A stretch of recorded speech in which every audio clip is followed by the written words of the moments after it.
In this video, I'll detail how to turn on RTT real-time text on Apple Watch Series 9. So if you have an Apple Watch Series 9 and your device is in nearby, turning on RTT can allow you to receive text. So instead of you not having access to anyone with RTT, you still have access to real-time text on your Apple Watch. So if I don't know this video, you found this video informative, please don't forget to like and subscribe. Now the first one to do is just press the two crown, then click on settings icon. Scroll down while on the settings page until you get accessibility and then click on it. Once you selected accessibility, scroll down.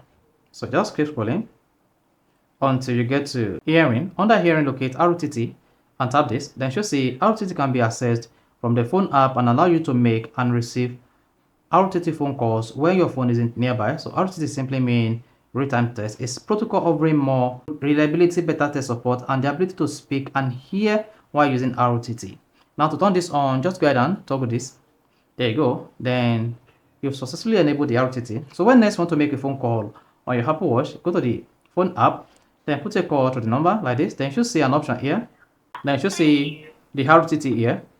Then that's it. So when next you want to make a phone call and there is no network nearby, your device is nearby, you can now use RTT on your Apple Watch. So if you found this video informative, please don't forget to like and subscribe.